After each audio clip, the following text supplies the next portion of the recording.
Hello and welcome everybody. Continue करते हैं अपन RO और एआरओ की क्लासेस। अपन अभी कर रहे हैं वर्ल्ड ज्योग्राफी और पिछले दो वीडियोस में अपन ने एशिया की जो पूरी ज्योग्राफी के इंपॉर्टेंट रिवर्स हैं, माउंटेन्स हैं, उन्हें कंप्लीट कर लिया है। इस वीडियो जो कि एक बहुत छोटा सा वीडियो होने वाला है, उसमें अपन नॉर्थ अमेरिका के इंपॉर्टेंट ज्योग्राफिकल फीचर्स करेंगे और आज ही रात को मैं साउथ अमेरिका का वीडियो भी अपलोड कर दूंगा। उसके बाद कल का दिन बचेगा जिसमें अपन रिमेनिंग टॉपिक्स अफ्रीका और यूरोप पूरा का पूरा कंप्लीट कर लेंगे। तो कंटिन्यू करते हैं अपन नॉर्थ अमेरिका की ज्योग्राफी के साथ। तो सबसे पहले नॉर्थ अमेरिका यदि देखा जाए तो ये थर्ड लार्जेस्ट कॉन्टिनेंट है। सबसे बड़ा ऑब्वियसली एशिया है, उसके बाद अफ्रीका है। इस पूरे कॉन्टिनेंट में यदि देखा जाए तो 5 टाइम जोन्स होते हैं। अब यदि टाइम जोन्स को अपन देखा जाए तो टाइम जोन्स में एक बात आप ध्यान रखिएगा, द ईस्ट टू वेस्ट, यानी कि ये जो लॉन्गिट्यूड्स होता है, कितना उसकी ब्रेथ होगी, कितना ज्यादा उसका लॉन्गिट्यूड कवरेज होगा, दैट डिसाइड्स कि कितनी ज्यादा टाइम जोन्स कवर होंगी। फॉर एग्जाम्पल, जैसे कि रशिया की जो ईस्ट से वेस्ट जो स्ट्रेच है बहुत ज्यादा है, इसीलिए अपन ने रशिया के केस में देखा था कि रशिया में 8 टाइम जोन्स पाए जाते हैं। ऐसा ही यानी कि लैटिट्यूडनल स्ट्रेंथ नॉर्थ से साउथ ये जितना है वो इंपॉर्टेंट नहीं होता है, ईस्ट टू वेस्ट इंपॉर्टेंट होता है। नेक्स्ट अपन कंटिन्यू करते हैं, वापस से एमसीक्यू पैटर्न में आते हैं। Which of the following lakes is not considered one of the great lakes of North America. 4 +1 मतलब 5 ग्रेट लेक्स होते हैं अमेरिका में, और कौन सा ये लेक नहीं है जो इसमें से ग्रेट लेक नहीं है? सुपीरियर है, ह्यूरॉन है, एरी है, विक्टोरिया नहीं है। तो विक्टोरिया इसका आंसर होगा जो ग्रेट लेक्स में से नहीं है। तो यदि अपन देखें तो एक एक्रोनिम आप याद रख सकते हो, होम्स, और दीस आर द 5 जो great lakes of America. H for जो है ह्यूरॉन, O फॉर है ओंटारियो, M फॉर है मिशिगन, E फॉर है Erie and S for superior. ध्यान रखिएगा इसमें जो लेक सुपीरियर है ये सबसे बड़ा यानी कि लार्जेस्ट लेक है जो इंटायर पांचों में से लेक है। इनके बारे में मैं आपको कुछ इंपॉर्टेंट बात बता दूं कि ये जो लेक हैं ये close to 20% of fresh water hold करते हैं, यानी कि पूरा का पूरा फ्रेश वाटर में इनका भी बहुत ही सिग्निफिकेंट कंट्रीब्यूशन है। ऐसा ही एक और अपन ने लेक पढ़ा था, वो था रशिया का, वो था लेक बैकाल। ये भी करीब करीब 20% ही यानी कि 1/5 of the total fresh water store करता है वाटर। बट एक बात ध्यान रखिएगा, लेक बैकाल कभी भी फ्रीज नहीं होता है और ये हमेशा ही नॉन फ्रोजन स्टेट में रहता है। बट ये जो लेक्स हैं ये फ्रीज हो जाते हैं। तो क्वेश्चन की वर्डिंग्स के ऊपर डिपेंड करता है, क्या जो फ्रेश वाटर का लेक है वो फ्रोजन होगा तो ये जो सारे होम्स लेक हैं ये ज्यादा वाटर कैरी करते हैं, फ्रेश वाटर।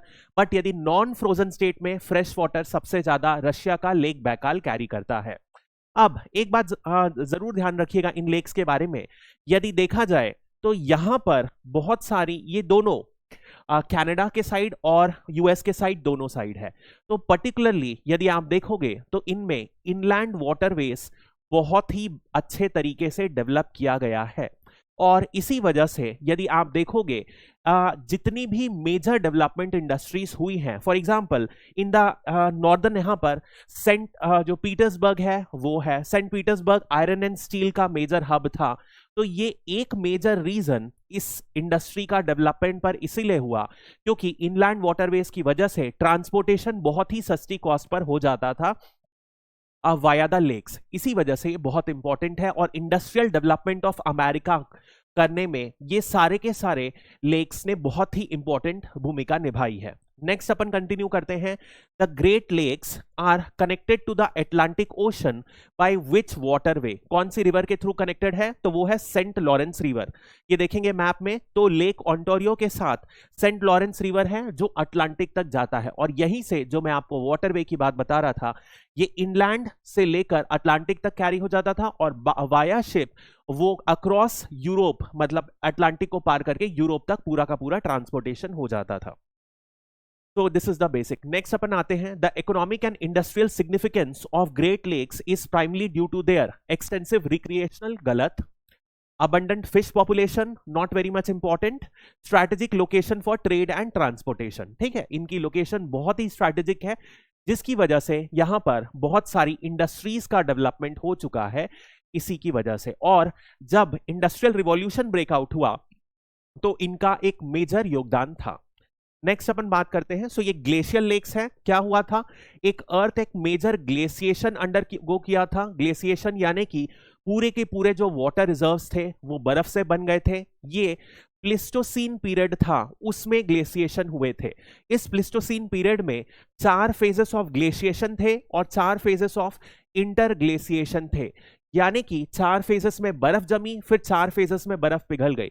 उन्हीं फेज में ये जो वाटर, जब जो ग्लेशियल मूवमेंट की वजह से इरोजन होता है, उन्हीं इरोजन की वजह से ये पांचों ग्रेट लेक्स बने थे। इसी वजह से इनकी ओरिजिन क्या है, ग्लेशियल ओरिजिन। और कभी भी ग्लेशियल का पानी कैसा होता है, नॉन सॉल्टी होता है। और इसी वजह से आप देखोगे ये जो ग्रेट लेक्स है ये क्या है, फ्रेश वाटर रिजर्व है। ठीक है, ये दुनिया का सबसे बड़ा फ्रेश वाटर सिस्टम है, जो कि मतलब ऑब्वियसली अपन पोलर आइस कैप्स को नहीं ले रहे हैं, and they together hold the 1/5 of the fresh water. Next अपन बात करते हैं कुछ जो मेजर गल्फ्स हैं जो नॉर्थ अमेरिका के आसपास सराउंडेड है। सबसे पहले आप देखिए गल्फ का मतलब क्या होता है, इसको समझ लीजिए, फिर आइडेंटिफाई करना आसान होगा। जैसे यहां आप देखिए गल्फ ऑफ मेक्सिको को, तो गल्फ ऑफ मेक्सिको को यदि आप देखोगे तो ऐसा नहीं लग रहा है कि ये जो वाटर बॉडी है ये अंदर, ये लैंड एरिया पूरा यहां तक था और इस लैंड एरिया में से स्कार्व करके पानी जो है, सी जो है, यहां तक घुस गया है। इसी को कहते हैं गल्फ। यानी कि गल्फ वो एरिया होता है जहां पर वाटर बॉडी लैंड के सरफेस पर इन्वेड कर जाती है, ऐसा प्रतीत होता है, ऐसा दिखाई देता है, इसे कहते हैं गल्फ। जैसे कि आप देखिए gulf of Mexico, gulf of Mexico बिल्कुल ही इन्वेडेड है। ऐसे ही नेक्स्ट आएगा गल्फ ऑफ कैलिफोर्निया। इस लोकेशन पर कैलिफोर्निया है और इसके आसपास जो एरिया है जहां पर ये देखिए, इसको बोलेंगे गल्फ ऑफ कैलिफोर्निया। नेक्स्ट यहां पर ये जो है इस एरिया में top north east segment of Canada, इसको बोलते हैं Gulf of Saint Lawrence, Saint Lawrence. उसके बाद यदि आप देखोगे तो यहां हडसन बे आएगा एंड यहां पर गल्फ ऑफ अलास्का। ये मेजर गल्फ हैं जो अमेरिकन कॉन्टिनेंट के, नॉर्थ अमेरिका के आसपास है। नेक्स्ट अपन कंटिन्यू करते हैं द वेस्टर्न कॉर्डिलेरास। अब देखो नॉर्थ अमेरिका से साउथ अमेरिका आप कंटिन्यूस देखोगे तो यहां पर वेस्ट तरफ एक पैरेलल माउंटेन रेंज है कोस्ट लाइन के, इसे ही कहते हैं वेस्टर्न कॉर्डिलेरास। ये यहां पर अलास्का से बिगिन होती है और बिल्कुल साउथ जो चिली है वहां तक जाता है। यदि आप देखो तो जो नॉर्दर्न में है यहां पर जो रेंजेस हैं उन्हें कहते हैं रॉकीज, और इन द साउथ जो है उसे कहते हैं अपन एंडिस। और यहीं पर आप देखोगे in the northern sides Mount McKinley मिलेगा, जो नॉर्थ अमेरिका की हाईएस्ट पीक है। ये 6000 मीटर से भी ज्यादा है। ठीक है, ये हाईएस्ट पीक है। अब this is a basic idea. तो ये जो है, अब यहां पर ये जो माउंटेन रेंज है ये कई पैरेलल रेंजेस की बनी है, उसी को अपन समझते हैं। So we'll read this about. Now, what is the geological classification of Appalachian Mountains? अब यदि Appalachian Mountains देखा जाए तो यहां पर, यानी कि इस तरफ यूएस के साउथ ईस्टर्न स्टेट में एक माउंटेन है जिसका नाम है Appalachian। ठीक है, तो ये किस क्लासिफिकेशन, जियोलॉजिकल क्लासिफिकेशन के कारण बना है? Volcanic mountain, fault block mountain, young fold mountain, old fold mountain. तो ये है old fold mountain. Fold mountain क्या होता है थोड़ा सा समझ लेते हैं। जब भी दो माउंटेन, क्या होता है, जब दो टेक्टोनिक प्लेट्स एक दूसरे से कोलाइड करती हैं और उस कोलिजन की वजह से जब माउंटेन फॉर्म होता है उसे कहते हैं अपन फोल्ड माउंटेन्स। तो ऐसा ही दो फेजेस में हुआ था। एक जो होता है प्रेजेंट, यानी कि जिसमें आते हैं यंग फोल्ड माउंटेन्स, और उससे पहले जितने फॉर्म हुए थे उन्हें कहते हैं ओल्ड फोल्ड माउंटेन्स। तो यंग फोल्ड माउंटेन्स में आपका आता है जैसे कि हिमालयास हो गया, जैसे कि हो गया आल्प्स हो गया, एल्पाइन माउंटेन हो गया, ये सब यंग फोल्ड माउंटेन्स आते हैं। इनका जो कोलिजन हुआ है अभी रिसेंट टाइम में, रिसेंट जियोलॉजिकल पीरियड में, यानी कि टर्शरी पीरियड में हुआ है। ये रीसेंट टाइम पीरियड है। वहीं पर बहुत पहले जब अर्थ बनी थी उसके जस्ट कुछ समय बाद जो कोलिजन हुआ था उसे पेलियोजोइक बोलते हैं, और ये ओल्ड फोल्ड माउंटेन्स बनाए थे। That is a basic idea. ठीक है, सो ये एक फोल्ड माउंटेन है। फोल्ड माउंटेन क्यों बनते हैं? जब दो टेक्टोनिक प्लेट्स कोलाइड होती हैं और उसकी वजह से जब माउंटेन उठते हैं। So it is a old fold mountains. ये एप्लेशियन माउंटेन्स बहुत इंपॉर्टेंट है यूएस के लिए, क्योंकि इनके लिए मेजर कोल डिपॉजिट जो है यहीं पर है। इसके अलावा आयरन डिपॉजिट भी है यहीं पर, और कुछ छोटे मोटे और ज्यादा फेरस मिनरल भी पाए जाते हैं। ठीक है, नेक्स्ट अपन बात करते हैं, थोड़ा सा और माउंटेन का स्ट्रक्चर समझते हैं। तो देखिए, ये अपन ने बात किया रॉकी माउंटेन, एक रॉकी माउंटेन बात कर लिया, और रॉकी माउंटेन के वेस्ट में है कोस्ट रेंज। कोस्ट रेंज यानी कि दो पैरेलल रेंज है, और इन्हीं दो माउंटेन्स के पैरेलल में बीच में क्या है, कुछ प्लेट्यूज है। इसे क्योंकि ये दो माउंटेन्स के बीच में है, इसीलिए इन प्लेट्यूज को बोलेंगे इंटर माउंटेन प्लेट्यू। तो यहां पर आएगा कोलंबिया स्नेक प्लेट्यू, सिमिलरली यहां पर ग्रेट बेसिन आया, और कोलोराडो प्लेट्यू, दो मेजर प्लेट्यू आए जो यहां पर आएगा। ये जो ग्रेट बेसिन है ये एक प्लेन एरिया है जो मिसिसिपी और मिसौरी रिवर से मिलकर बनता है। तो this is the basic idea जो आपको पता होना चाहिए। आपको बहुत ज्यादा कुछ याद नहीं रखना है, बस कौन से एरिया है में कौन सा, मतलब आपको याद रखना चाहिए कि कोलंबिया स्नेक प्लेट्यू कौन सी कंट्री में है, ये यूएस में है। बस इतना ही याद रखिए, आपके एग्जाम के लिए ये काफी है। सिमिलरली कोलोराडो प्लेट्यू भी कहां पर है, ऐसा ही रॉकीज माउंटेन कहां पर है, ये वेस्ट कोस्ट में है, कहां पर, अमेरिका के। ठीक है, इतना ही बस आपको याद रखना है। अब नेक्स्ट अपन बात करते हैं रिवर्स ऑफ यूनाइटेड स्टेट्स। कौन सी इंपॉर्टेंट रिवर्स है उनके बारे में भी अपन जल्दी से देख लेते हैं। तो देखो, सबसे बड़ी जो दो रिवर्स आपको याद रखना है वो है मिसिसिपी रिवर, और मिसिसिपी रिवर की जो एक ट्रिब्यूटरी है वो है मिसौरी रिवर। ये मिसिसिपी और मिसौरी रिवर कंटिन्यूस आ रही हैं, कहां पर बह रही हैं, गल्फ ऑफ मैक्सिको में जाके ये बह जा रही हैं। उसके बाद एक और देखिए हडसन रिवर। हडसन रिवर छोटी सी है जो ग्रेट लेक्स के पास से निकल के कहां बहती है, अटलांटिक ओशन। ऐसा ही यदि और देखेंगे अपन तो यहाँ कोलोराडो रिवर, कोलोराडो रिवर कहां पे बह गई, ये गल्फ ऑफ कैलिफोर्निया में जाके बह गई। यदि आप देखोगे, और इसके बाद कोलंबिया रिवर हो गई, ये भी इंपॉर्टेंट है, जो कनाडा से निकलकर टुवर्ड्स द पैसिफिक कोस्ट बहती है। These are the major rivers जो आपको ध्यान रखना है। इसके अलावा एक रिवर देखिए रायो ग्रांडे है। रायो ग्रांडे कहां आ रही है, फिर से गल्फ ऑफ मैक्सिको में जाके बह जा रही है। एक बात ध्यान रखिएगा, ये जो रायो ग्रांडे रिवर है ये यूएस और मेक्सिको की बाउंड्री वॉल को तय करती है, एक तरीके से एक नेचुरल बाउंड्री बनाती है। तो कौन सी रिवर है जो बाउंड्री बनाती है यूएस और मैक्सिको के, दैट इज रायो ग्रांडे। इसको भी ध्यान रखिएगा। नेक्स्ट अपन एक क्वेश्चन देखते हैं, match the following river with the mouth. Mouth क्या होता है, जहां से रिवर ओरिजिनेट होती है उसे अपन कहते हैं सोर्स, और जहां पर फाइनली वो बंद हो जाती है, जहां पर वो बह जाती है, जहां पर उससे का मिलन हो जाता है ओशन से, उसे अपन कहते हैं माउथ। तो अभी जो अपन ने देखा वही करना है। मिसिसिपी रिवर कहां बहती है, अपन ने देखा गल्फ ऑफ मैक्सिको, तो जहां पर भी गल्फ ऑफ मैक्सिको है ये वाला यहां मार दो। नेक्स्ट अपन यदि हडसन रिवर देखें तो हडसन रिवर कहां बह रही थी, इन द इस तरफ, ये देखिए ये, ठीक है। तो ये हो गया अटलांटिक कोस्ट, तो ये अटलांटिक ओशन में, जहां पर भी अटलांटिक ओशन है उसको मिला दो। नेक्स्ट है रायो ग्रांडे। रायो ग्रांडे भी अपन ने देखा गल्फ ऑफ मैक्सिको में बह रही थी, तो ये भी गल्फ ऑफ मैक्सिको हो गया। कोलंबिया रिवर हो गया, कोलंबिया रिवर अपन ने देखा उधर इन द वेस्टर्न सेगमेंट बहती है, तो उसी तरीके से ये सारे मैच करना है। यानी कि ये जो पूरा का पूरा चार्ट है ये आपको जरूर ध्यान रखना है। ये all this rivers are the most important rivers, और आपको इनके माउथ का जरूर पता होना चाहिए, ये कहां पर बहती हैं, जरूर ध्यान रखिएगा। नेक्स्ट अपन बात करते हैं Chihuahua. The largest state in Mexico is known for its. Chihuahua किस लिए फेमस है, चिहुआहुआ के बारे में एक और चीज आपको पता चल गई कि ये लार्जेस्ट स्टेट इन मैक्सिको है। यदि आपको पता होगा तो आप हॉलीवुड मूवीज में देखते होंगे, एक बहुत ही छोटा सा डॉग कैरी करते हैं जो पोमेरेनियन से भी छोटा डॉग होता है, बिल्कुल पॉकेट पोमेरेनियंस की तरह होता है, उसे ही चिहुआहुआ डॉग बोलते हैं। और बिकॉज वो इसी एरिया में, इसी स्टेट में मैक्सिको के पाया जाता है, इसीलिए इसे चिहुआहुआ कहते हैं।